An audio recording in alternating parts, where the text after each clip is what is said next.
I'm Mike Hebert, owner of Cantex Roofing and Construction. Every day is game day, and we'll get it right when it comes to your roofing, construction, windows, and mirrors. Call Cantex Roofing and Construction today. Together, we are one serving you.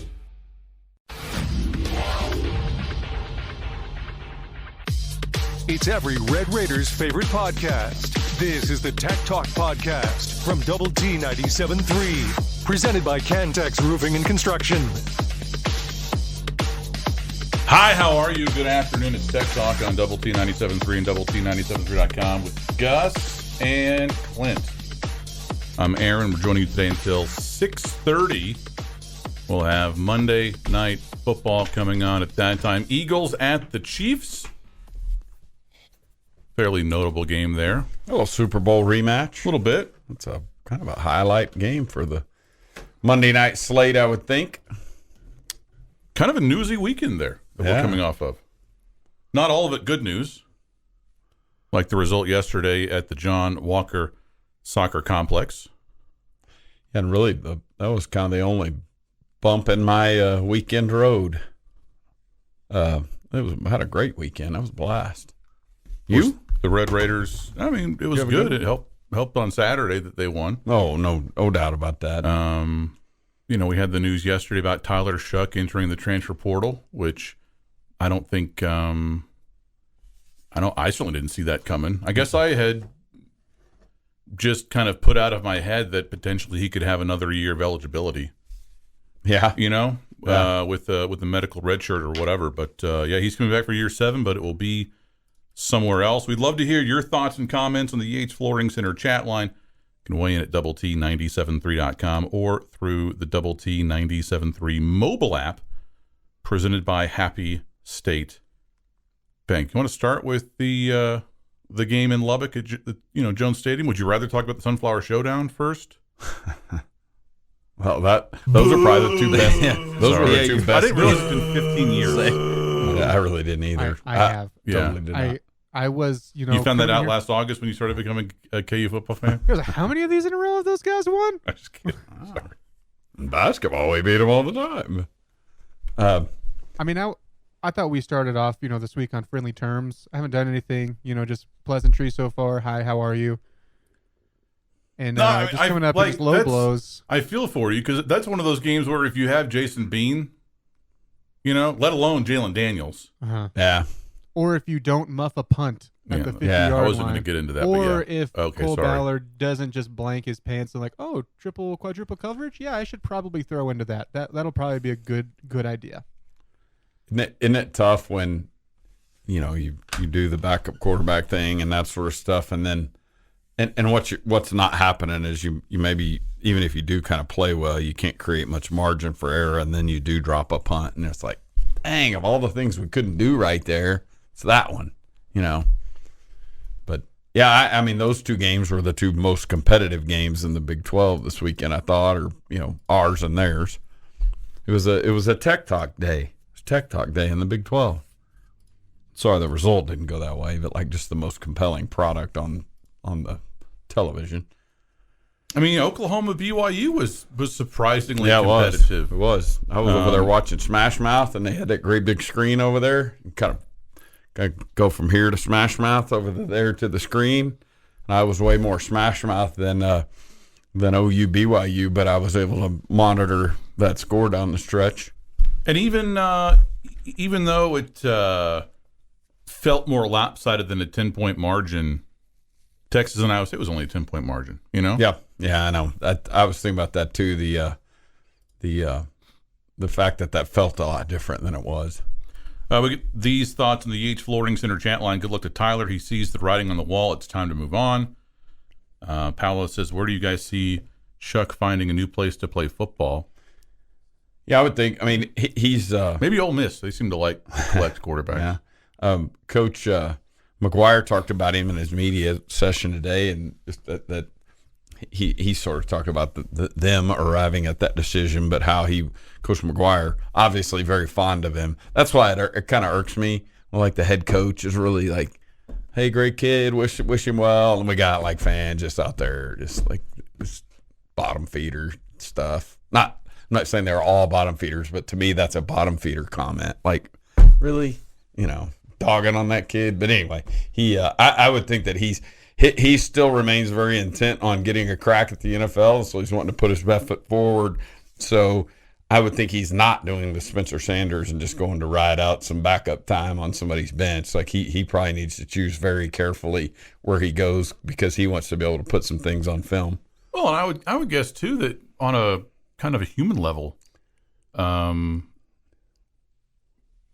wouldn't want, because listen, he is a good, legitimate Power 5, above average, I would say at the very least, above average Power 5 starting quarterback, right? If I was that, and obviously I'm far from it, in so many ways. No, don't sell yourself short, pal. Keep going. No, if I was that, I wouldn't want my college experience, my college career, to kind of be marred by, all right, lost my senior season to an ankle injury, missed a good chunk of my second to last year. Year before that, I missed entirely, basically due to injury. Broken collarbone. I would want to finish it, or try to at least, on a pretty positive note, especially with the NFL dream kind of, from my vantage point at least, maybe dimming, as the years passed. So yeah, I hope you find success. I hope it's not, in a situation where he goes up against Texas Tech in any way. Yeah, I know. I was thinking about that. Like, please go somewhere away. But if I'm a team that needs a starting quarterback and I feel good about his medicals, I'd holler at him for sure. And one thing we know is that Coach McGuire has said that. He goes, I'm going to help him. I'm going to help him get wherever he wants to go. Like, I have nothing but good to say. So that's a I would think that I would think it's going to be the opportunity there. And I don't know, I'm sure he'll choose wisely. I mean, again, per Coach McGuire, the NFL dream is what he's chasing, and so he's wanting to set himself with that opportunity. So it wouldn't really behoove him to go play behind, just go get in the room and collect some more NIL if that's the dream. Like, it'd be interesting. It'll be interesting to see. I wonder if the move there is to, stay Power 5 and sort of, look for that. You would think look for the best opportunity at a Power 5, or is the best opportunity to go to a MAC or someplace and light it up? Power 4. Power 4, you're right. Why do you hate Washington State and Oregon State? I think like Oklahoma State will have a vacancy at quarterback after this season, right? Yep. Does West Virginia look to upgrade off of Garrett Green? I doubt it, considering they're on track to go 8-4. What about BYU? What about Cincinnati? And that's just in the Big 12. Wonder if he'd have any desire to be like Graham Harrell, Purdue type situation where probably. More tech talk next.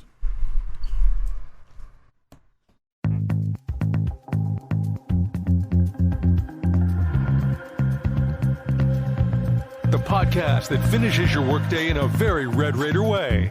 This is the Tech Talk Podcast from Double T 97.3, presented by Cantex Roofing and Construction. Hey there, how you going? It's Tech Talk on Double T 97.3 and Double T 97.3.com with Gus and Clint. I'm Aaron. We're joining you today until 6:30. Hey, did you hear that Kansas lost 2 games in a row? I just wanted to, just toss that out there. Wasn't sure if anybody had noticed. Hey, Dickens, you're a pile on. Yeah, okay. Too soon, bro. We get this in the EH Flooring Center chat line. Shough just needs to go to the NFL already. Isn't he married? Doesn't she want some real income? Where is he going to go? Back to Oregon? Geez, I don't understand the hostility there, honestly. If he had, we don't know how this transpired, right? And I have not seen any kind of reporting on this that really kind of details what led up to this. Because of course he went through senior night ceremonies on Saturday, right? But I mean, let's just kind of play it out here. If he goes to McGuire and says, Coach, I've got this medical redshirt available because I didn't play in, X number of games. I want to use it. I want to come back to school another year. I don't know what happened, right? I don't even know if that conversation took place, right? We're just kind of playing this out hypothetically. If you're McGuire, you have Baron Morton, who has started several games for you this year, has led you to back-to-back wins, went over a top 15 team borderline in on the road, got you to a bowl this year. You feel pretty good about his future, has 2 years left after this one. And then you have Tyler Shough, who has done some good things for you, but not sustained success, and is for sure gone, no matter what, after next season. I mean, in that scenario, if you bring Shough back, you're almost certain to be saying sayonara to Baron Morton. So, if Shough wants to play again, it almost has to be somewhere else. Because I don't imagine that he would, or I can't imagine that he would want to come back just to be a backup. Right. Especially to someone that he's beaten out for the starting job in back-to-back seasons. Yeah, and I don't know that it's a situation that if you flip it around from take the competitor out of it and put the head coach there, or the OC, I mean, that you want to put everyone back through that sort of thing again. Just back, not that the competition itself wouldn't be a bad thing, but just the specter of a fourth year playing behind someone, and just feels like it's the right time to maybe move on from that, and maybe both parties. Yeah, I mean, so I don't blame him at all. I don't. At this point right now, I don't see any reason for anyone around these parts to be salty, aggressive, mad, upset. You can do what you want. Free country. I'm not going to tell you what to think. But I don't understand that. Now, if he comes out and some kind of interview and pulls a Baker Mayfield and his dad starts calling McGuire a scoundrel, et cetera, then we can revisit. Yeah, I don't think that's going to happen. And I was a little surprised because Tyler Shough and Sir Roderick came into the soccer game yesterday, and Shuck's still in crutches. I was a little surprised by that. And I don't know the nature of the injury or whatever, but I was just guessing. I would have guessed that he was probably close to being off of those or whatever. And so I was like, whoa, crutches. And I've never gotten the feeling, the vibe, the sense that Shough was anything other than a positive kind of entity inside the program. The injuries, they stink. It would have been a lot better, I think, if he would have been able to stay healthy, but that's not. I mean, no one chooses to get hurt for the most part, except for those weird people that self-identify as being an amputee and then they have their feet cut off or whatever. But that's a whole different show. I'm gonna let you do that one by yourself. But listen, this is a guy who came back time after time from these injuries, and that's not an easy process. It's not there's no glory in that, right? There's not stands full of screaming fans clapping you on when you're doing treatment at 6:30 in the morning and it's cold as hell outside. Twice a day, probably. Yeah, that's tough. He signed up for it. I'm not saying that you should throw him a pity party, but he came back from that stuff multiple times to play for this program, to play for this staff, to play for these fans. So I have a bunch of respect for him. I wish we could have seen what his career arc would have been like here had he been able to avoid the injuries, but just wasn't to be. Yeah, we got a pretty good glimpse of it last year down the stretch, those last 4 games, and obviously they didn't get out of the gate great this year. But it's like that West Virginia injury happened so quickly, that that injury in the West Virginia game happened before they were even getting things worked out. Yeah, I hate it but I think he's got a diploma on the wall from Texas Tech and MVP of a bowl game. It's pretty good legacy. This in the Yates Flooring Center chat line from Scott in Houston. How about Ludwig Aberg finishes 55th on the PGA money list for 2023 with $3,150,000 $144,994, not including his European winnings. Yeah, he's, I think, 32nd in the world rankings right now, which is, pretty good. Not bad. Yeah, that's fantastic. And then you think about just how quickly, this time last year, he's walking around in tech gear on this campus doing his thing. And the fact that, or at least he was, I don't know if he still is, but he's still rolling a bag around with a double T on it. It's crazy. I mean, you put that with Pat, you put Josh Young out there. Of course, he was ringing the bell, doing his thing. He had a big weekend. It's just so cool. Such a cool time. Proud of all those people. This on the Yates Flooring Center chat line. I feel pretty fortunate to win. It's nice when a team beats themselves a little bit. Feel like we've been through that. Gus, I feel like we nailed it on Friday at the Overton Hotel and Conference Center fairly early on in the show when we said, listen, neither team really has an advantage in talent over the other, right? That they probably have. I thought about that on Saturday. I was watching that game going, a bit more talent at skill, and I think you saw that, although Taj Brooks was the best player in offense for either team. And you have more talent on defense. But ultimately that game was going to come down to discipline, focus, and execution, and I think that's what happened. I mean, both teams made plenty of mistakes, but both teams, whichever one lost that game, whether it was Texas Tech or UCF as it happened, they're going to leave that stadium kicking themselves. Like, we should have won that game. And you talk about a tight margin, and one of the things that we did really well, with the exception of giving up that fake field goal, was some special team stuff. Like you get a hand on an extra point that ends up being a big one. I guess the other little hiccup was Xavier going back, catching a punt on about the one. Like, right. He tried to do a little too much there on senior day. But you don't convert on a couple of fourth down attempts where you. Oh, sure. I was just talking about the special teams stuff, but you're right, absolutely. There were, it was the plenty of areas where both teams can point to when they review that film and go, mistake. You think about that tight margin, though, a couple of those big returns and just some of that. And, of course, obviously the field goals. I mean, our guy converting and their guy doinking one off the pipe and some of that stuff. Just those thin margin games can come down to a little rinky-dink punt return or some punt kick coverage or something. I don't think they had. I mean, McNamara had another huge day. What a way for that guy to go out. I hope that'd be so cool. I'm sure it's brutally difficult for a punter to make it in the NFL, but my goodness, that dude's good. He's really, really good. I think even if you look at some of the advanced punting stats, of which I've not spent much time looking at. Oh, come on. More this year than before. He's easily like the fourth best punter in the country. That's easily awesome. Top 4. More Tech Talk next.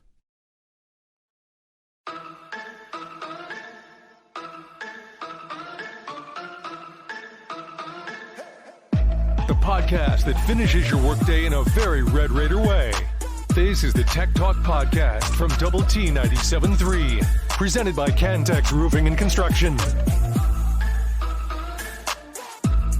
Hi, how are you? Good afternoon. It's Tech Talk on Double T 97.3 and Double T 97.3.com with Gus and Clint. I'm Aaron. We're joining you today until 6:30. We'll have coverage of Monday Night Football coming up at that time. Eagles at the Chiefs. We'd love to get your thoughts and comments today throughout the program on the Yates Flooring Center chat line at doublet97.3.com on the Yates Flooring Center chat line. T-Bone says this: it's great to be bowling, but after last season and the summer, Tech is still below or just average. Hope the recruiting pays off soon.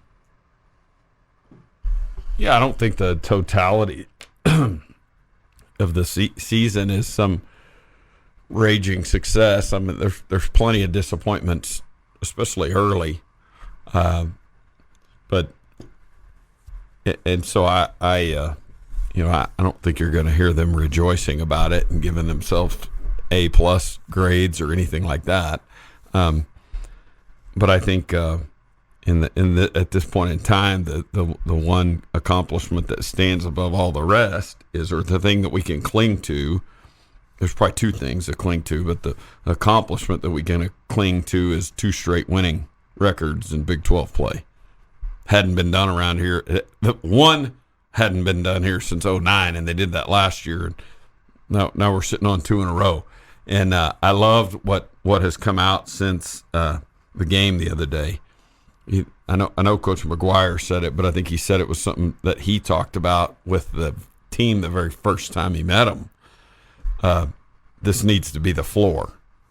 The floor needs to be raised so that, when things aren't, even in a great year, you're bowling all the time.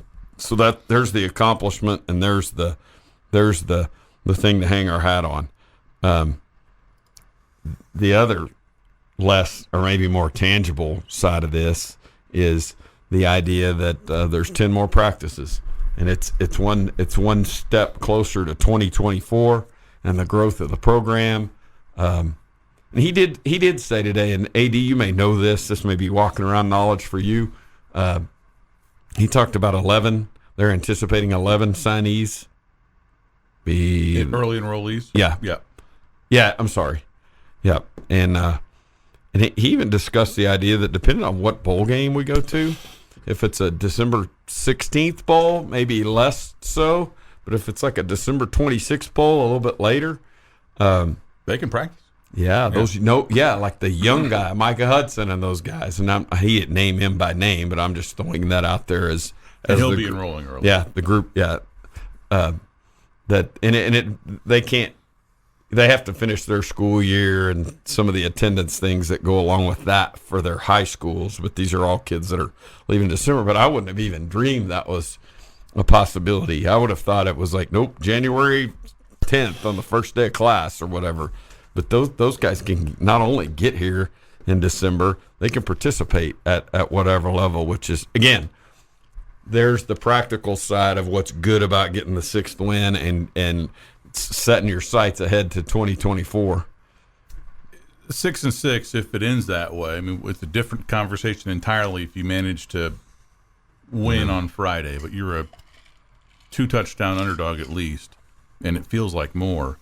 But the 1-3 start here changed everything for this season. I mean, at that point, you were simply just trying to keep your head above water, right, and get to a bowl game, really. And from that point on, you went 5-2, and we'll see what happens on Friday. And one of those 2 losses was essentially it was over before you even started it because you were playing Jake Strong. Yeah. True freshman, 3rd-string quarterback, no experience. So, kind of one of those that doesn't really hurt as bad looking back, because I don't know what you could have done differently. If you can't execute a handoff, one of the most basic plays, then you're toast. Yeah, if things are speeding up that much, it's tough. I think getting to a positive winning record in the Big 12, despite the bad start, despite the maybe bad vibes, the angst, the disappointment, all that stuff, I think that's a positive. That's a big silver lining. And I think too, it's a credit to the offensive staff, and Kitley and those guys have taken a bunch of arrows this season, and some of them from me too. I'm not, but I think at some point there, they in the hours following, the days following the Shough injury, they changed really the focus of the offense. Mm-hmm. I don't think they went into this season going, hey, Taj Brooks is going to carry the ball 25, 30 times a game, and he's going to carry us on his back, right? But they found that. They reoriented the offense around that. It didn't happen overnight, and I think that there were some kind of growing pains there. But had they not done that, you wouldn't be here. I don't think. Yeah. When we think about, when you talk about reorienting, the fact that this team was 33 carries for 93 yards in Wyoming, yet another indication, like, again, not only are you talking about like a preseason expectation, but after game 1, were we all sitting here going, oh, this running game's going to be fine. Yeah. Imagine someone telling you. Yeah, exactly. And so, those dudes really, O-line really bought into mentality, I would say, just and maybe it may have never shown better than it did the other night, especially right there at the end. I mean, because what this team didn't do was put away Kansas with the run game 2 weeks ago. Ran it really well in the first half, and then Taj specifically, like 5 carries, 2 yards last week in Lawrence in the fourth quarter. So, like not good at all. But boy, that group this week, it was the exact opposite. It felt like, man, it'd be great. We sit up there all the time in the stands, go, hey, would it be too much to ask if we just run this clock out? Or, we're up there counting out the front. I got 3 timeouts. Probably need 3 first downs here. And they got them in the toughest of yards. There was one really good little play action deal because they were packing the box. I've got a friend that used to talk about coaching YFL football, and he goes, I run the 10-1 defense. Like everybody's up and they're going. It's just this throwing bodies, just storming the beach, And I texted in that drive, and I was like, UCF is running the 10-1 defense. The box was packed, and they're still, they're still finding seams and getting. And how many times has 4 or 5 yards Tech been on the other side of that over the years? Oh my gosh, yes. And see, that's why I don't think really the block PAT decided the game. I agree, because as easily as you were moving the ball there on the ground, yes, I agree. You would have just kicked a field goal to win it. I agree, and at the very least, if not, because you might be taking some shots. Who knows? But they were, that was awesome to see, and what a cool sort of tribute or end to the presumably the Taj Brooks era. Like, what a cool way for to play his last game over there. Would love for it not to be, sure. Believe me. But seems to be the prevailing thought. But my gosh, it was just those same sort of bowling ball runs where a couple of times it looks like he's either tackled or pinned up or, hey, what happened there? And all of a sudden, squirt, 4 more yards. And I mean, that's a great trait. More Tech Talk next.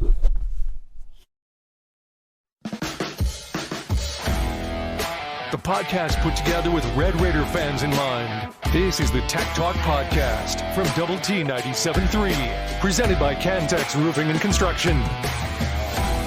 Hey there, how you going? It's Tech Talk on Double T 97.3 and Double T973.com with Gus and Clint. I'm Aaron. We're joining you today until 6:30. We'd love to hear your thoughts and your comments on the Yates Flooring Center chat line at Double T973.com. All guests appear via the Visual Edge IT hotline. Duff in Houston has this comment. Think of it this way. It would not hurt much. I'm sorry. Let me restart. Think of it this way. It would hurt much, much more to lose Barron than Shough. I agree. This person says a Matt Wells team does not win that game. I agree. Steven says the blown pass coverage was the worst. Yeah. I mean, yeah, they all talked about that. Like Coach McGuire talked about it post game, talked about it today in media. DeRuiter talked about it in the media today. It was just none of them pointed at a kid and went, "Old Joe Blow kicked that one," but they did talk about it as a failure to communicate and think about the position that was involved in the failure to communicate. It was not Demerson. It was not Rabbit. Right. It was not our All Big 12 candidate. He had been injured, late first quarter, maybe mid first quarter. Yeah, I mean, think about it. You win that game, and really, even with the blown coverage, considering the opponent and the offense, a great defensive effort. Mm-hmm. And you do that without two of your best defenders, who both missed, I would say, 3/4 of the game. And you think about a heavy load played in that game defensively by freshman and a key sophomore. Mm-hmm. I mean, Duda Banks might have been the MVP.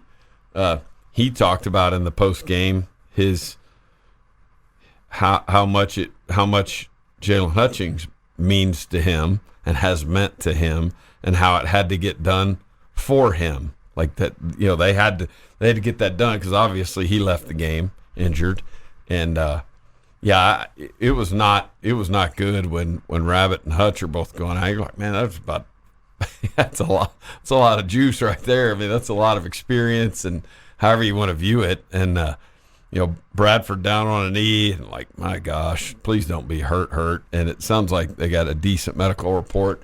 He's got a chance to play this Friday. But yeah, I mean, that's just a gob of experience. And that evidently that the call that's on there is the corner blitz. You could see it, but what communication has to take place there is basically a switch, like, hey, AD, I'm going. You got this stuff back here behind me, and you and I didn't talk, and so we both went. And you threw that pass, so they're like, what are you doing here? Yeah, what are you doing here? That's exactly what it was. And again, you frame that as being just a catastrophic mistake, and you put that up against 17 other points in that game and 14 on the first two possessions.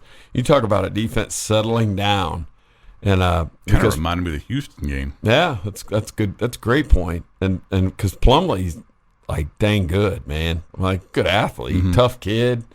I mean, and you get tired of watching him run around the other day.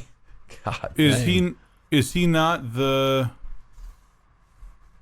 I mean, I'd put him second or third in the Big 12. Am I missing anybody? I mean, Dylan Gabriel's played the entire season pretty much. Well, he got taken out of that game the other day, didn't he? He got knocked out. I think was that an injury? Okay, I didn't know if he was taken out because I think Ewers has played most of the season. Yep. And the results are there, even though I think that he's a bit overrated. I think Will Howard has worked his way back into that conversation. Okay, but I'm not. Yeah, I think it's arguable. Yeah, arguably third or maybe fourth best in the league this year, right? I don't think Tech has had anybody go consistently at a stretch to be in that conversation. TCU certainly has not. Baylor certainly has not. West Virginia has not, although Garrett Green, I think, has improved. No Cincinnati, no BYU, no Iowa State, although Rocco Brecht, I guess, is better than I thought. And I think the shine has kind of come off of Alan Bowman a little bit over the last 2 weeks, kind of turning back into a pumpkin. Yeah. All right, I'll throw out Jason Bean. I mean, if he played last week, maybe. South Lake Weed Dealer says, I thought we were cooked after the fake field goal. Shout out to everyone involved for staying locked in. This on the chat line, McNamara might be Matt Wells' best recruit. That's from Scott. Sam says, the dropped interception that Tech had on the final UCF drive would have won. I'm sorry, there was an autocorrect issue. The final UCF drive before the half could have changed the game. Thankfully, UCF didn't get any points before the half. That potential interception would have left us with the ball on the opponent's 40-yard line with 2 minutes left. That's another mistake that we didn't even talk about, right? How we talked about this on Friday. This was going to be about minimizing mistakes. And whichever team did that would win. And their execution at the end of the half was abysmal. UCF was. To not get any points from that is brutal, and you expect better from Gus Malzahn. Yeah. They must have thought they had something to run that play when they did. Like, hey, we got to score or else.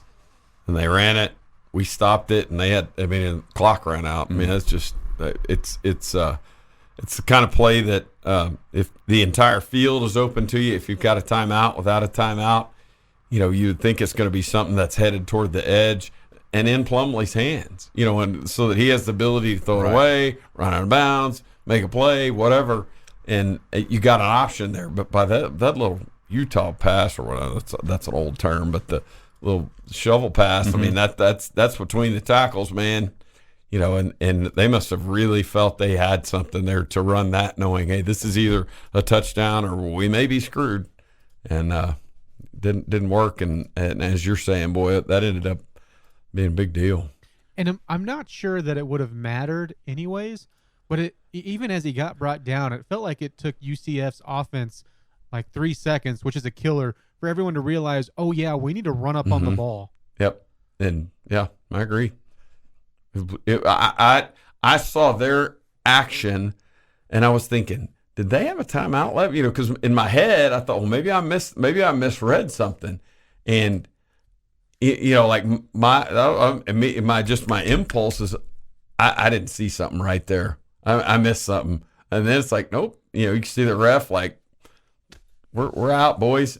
Or get to the locker room, get something cold to drink. And I'm thinking, oh man, that was not a 4-point play, because you're thinking it's either a 3, maybe a 7. Yeah. That was a 7-point play. Coming up next, let's talk about the enigma that is this Tech defense. More next on Double T 97.3.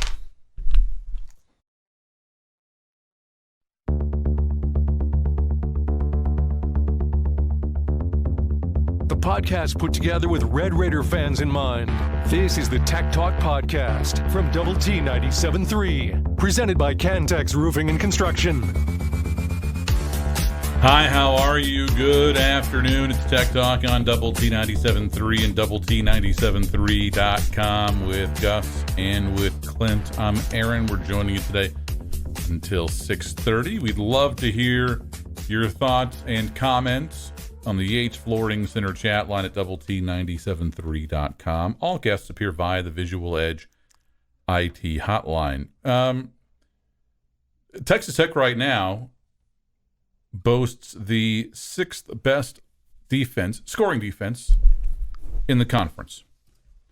Red Raiders are allowing just 24.3 points per game, which, you'd like to be first, right? But even this, and odds are it'll probably go up a little bit after Friday. I'd love it if it goes down, but probably will go up a bit. But this is by far your best defensive showing over the course of the season since probably 2009, right? I mean, you're averaging less than 25 points per game given up, which is huge progress from where this defense has been over the years. But it's kind of weird, though, because the Red Raiders are 10th in sacks per game, less than 2 sacks a game on average, Gus. They're tied for 12th in terms of tackles for loss per game. You're only getting about 4.9 stops behind the line of scrimmage per game. They're 13th in turnovers gained. You've only forced 12.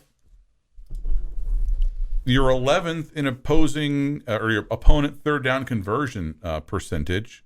You're ahead of just Baylor, BYU, and Houston. And you're 11th in opponent red zone conversions.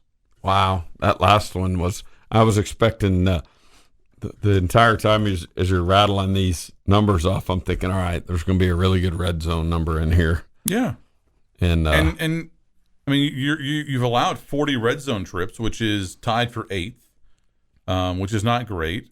And then 85% of those attempts, 34 opponents have scored. Now you have forced 12 field goals, and that's a good chunk. Yeah. But in all of these kind of major stat categories defensively, you're not great, and yet somehow they found a way to be upper half of the Big 12 and the best defense in this program's recent history.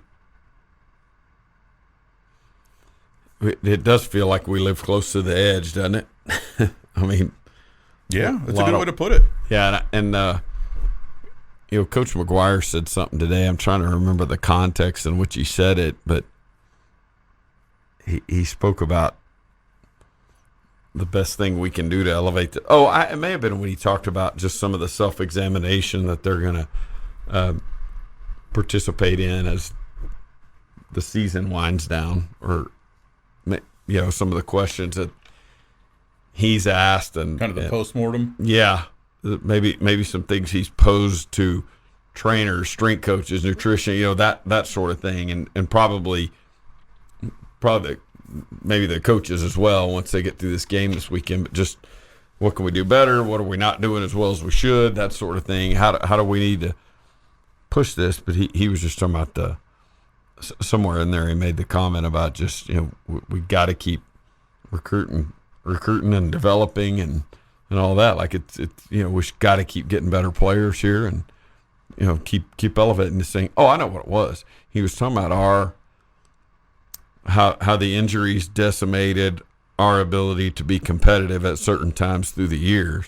And he said we're never going to be, I'm paraphrasing here, but never going to be as good as we need to be or want to be without just getting better, deeper, more talented, that sort of thing. And that's not a revelation there, but it sounds like on the recruiting side of it, they're delivering that, and now it's just the development. And the other thing is, and every program deals with this, is managing attrition. Mm-hmm. And it used to be attrition was that freshman that gets here and just gets homesick and drifts off or flunks out or whatever. Now attrition can be portal and all the other things, but that's elevating your numbers and getting more good players makes total sense.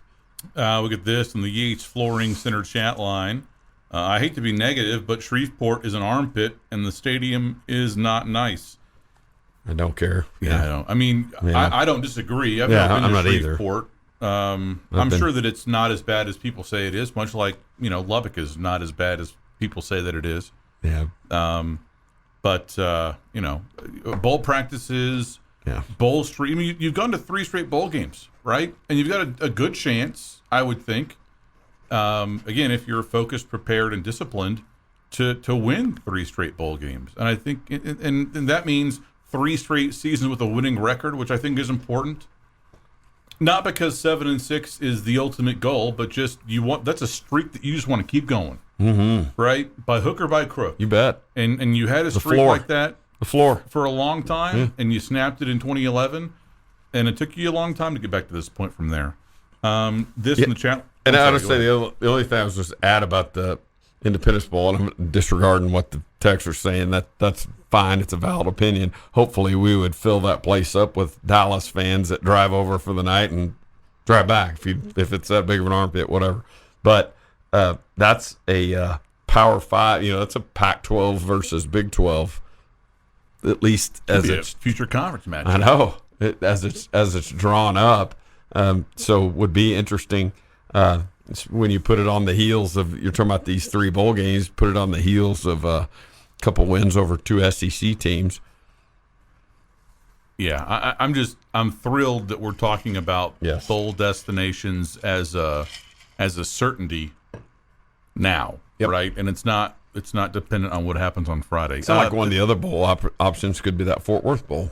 Not the worst thing to get to make it easy for Tech fans to get there. Yeah, and I'm guessing that TCU wouldn't be able to stop you from actually going to those games and buying tickets. Yeah, that's true. Good point. This person says, "Did we really start out 1-3?" Thank you. I thought it was 2-2. No, it was 1-3. You lost to Wyoming. Again, you might not have heard, but really high altitude there. Then you came back home and lost to Oregon 38-30. You beat Tarleton State, and then you lost to West Virginia 1-3. From there, you won 5 of your next 7 games. More Tech Talk next.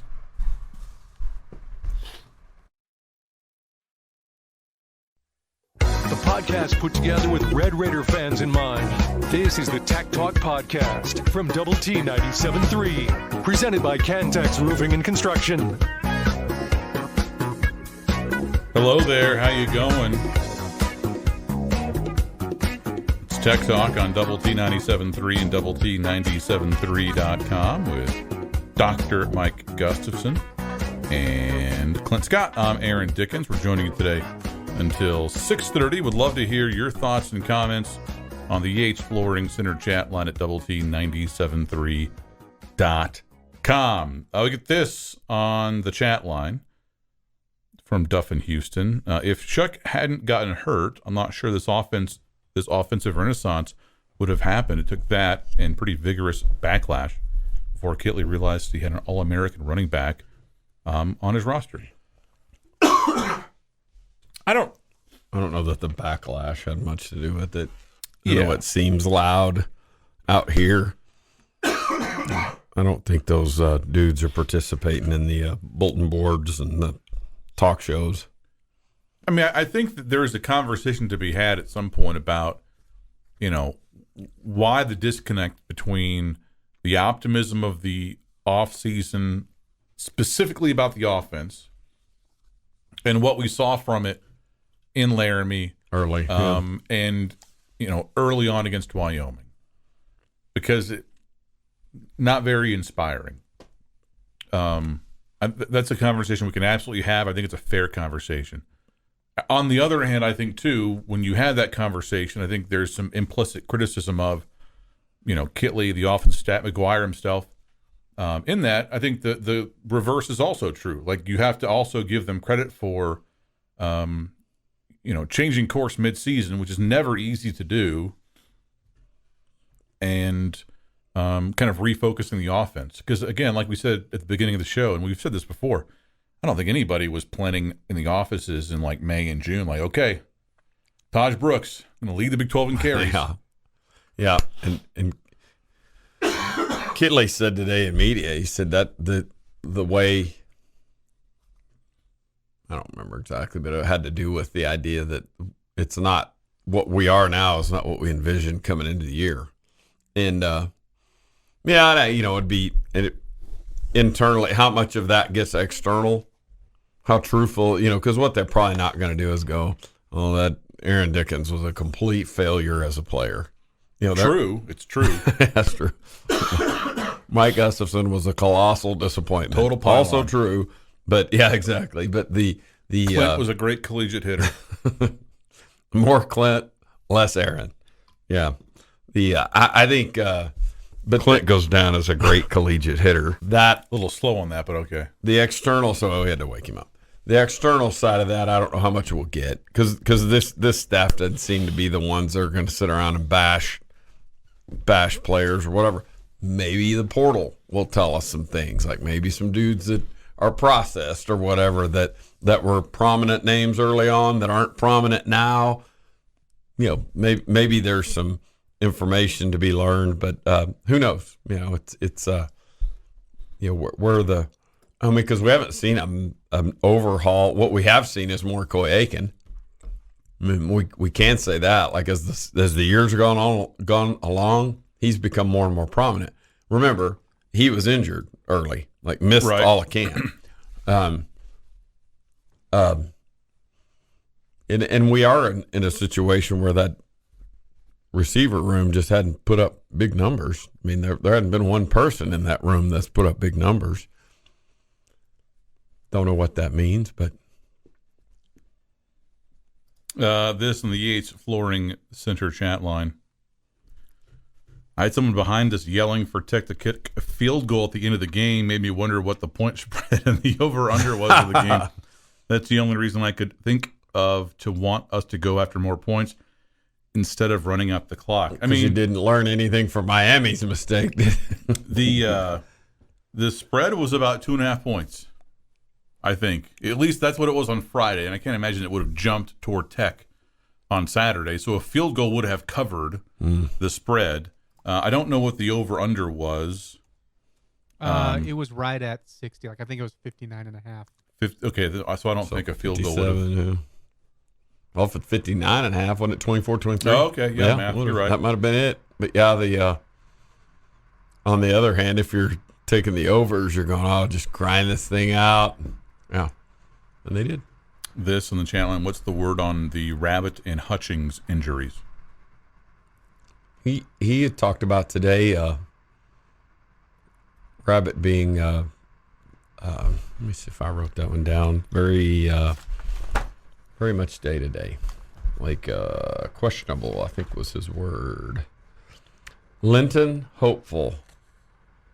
Yeah, and that's another guy. Like he's been on the injury report. It seems like all season long, and yep, there were a lot of hopes for him this season, mostly unrealized, and still, the defense has this really, really good performance over the course of the season. He said I think he talked about Rabbit moving around yesterday, like running around and doing some things, but that they weren't there wasn't going to be a lot of certainty there, and I think Hutchings got a good MRI, but was in street clothes yesterday, and so hard to say that. I don't know that he gave us the answer on either of those two. He did say Bryce Ramirez will play, Owens will play, Miles Price will play, Linton hopeful. They are holding Jacob Rodriguez out, which that's no news right there. And he led the team in tackles the other day. But and that decision is being made 100%. As I'm sure somebody out there will be critical of it, like, oh, I got 6 wins, and we can just rest, just take the thing off. But what you're doing there is trading. If you were to play him in the Texas game, you'd be trading one game for 1 year. And suddenly you think about it, and I mean, you get him back next year, you get Ben Roberts back next year. That'll be a fun little group of linebackers.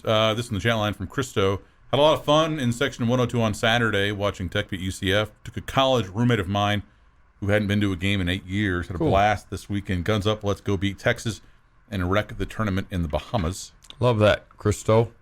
I sit up there at the top of 102, and I have usually have a blast every game, and definitely had a blast this weekend. It got a little cold in there by the end of the game.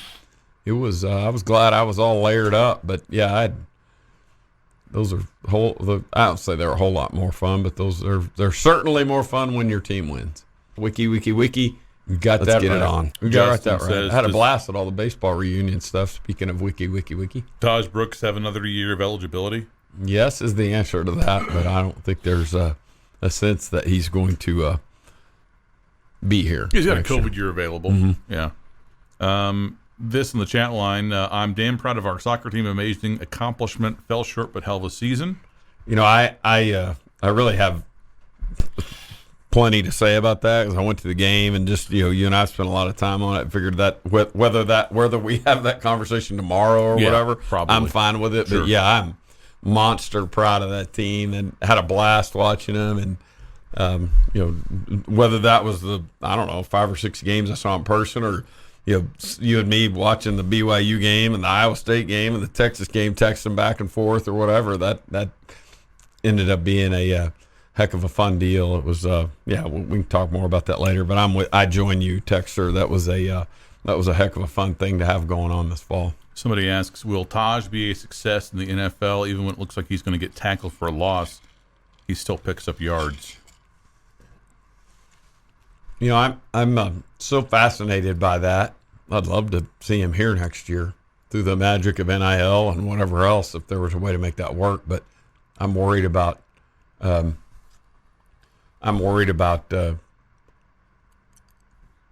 40. Yeah, the 40 time and just how the measurables work for him. But boy, he's a heck of a good player. This is Tech Talk on Double T 97.3. This has been the Tech Talk Podcast, presented by Cantex Roofing and Construction. Check out our library of Double T 97.3 podcasts at doublet97.3.com.